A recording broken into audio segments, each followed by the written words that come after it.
So I went into the Army to be an officer and a helicopter pilot. And then about halfway through my career, I started getting involved more with strategic planning, national level planning, with assignments at the Pentagon. I was fortunate enough to have a 2.5-year assignment at the White House. And that's how I finished out my career, was by doing strategic planning at the national level. The job I did with my teammates was to try and develop a national strategy for Homeland Security, something we'd never had before, which was really a strategy to prevent terrorist attacks against the United States, to make us more resilient against those attacks and to be able to recover. And so to bring together all the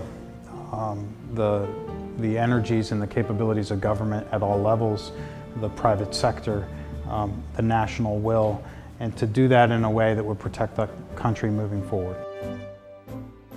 A key lesson for me is that, strategy isn't about some document.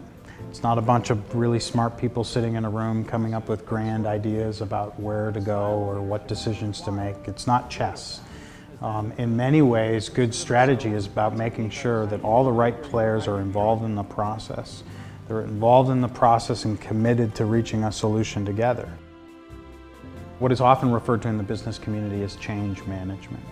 And this is really about how individuals, how leaders, and the teams that they lead change organizations. I dealt with that fighting a war in Iraq where we had to change our strategy several times over. With the attacks on 9/11, we saw that on a national scale of having to rethink how we were doing things and change things that, in fact, we were pretty darn good at. We had good intelligence agencies, and yet they didn't work right.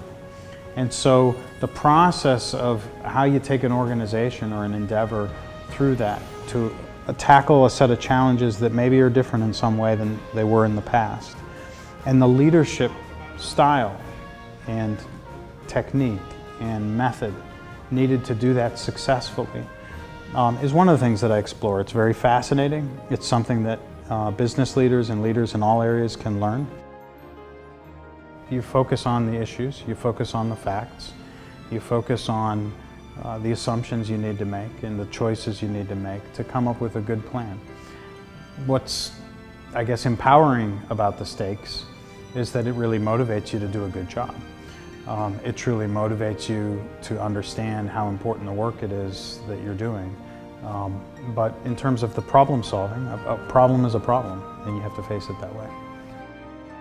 What's really interesting is to look at the things I was doing in the Army, in the U.S. government, national security type issues, and sitting down with a group of business persons from China who are doing very different things.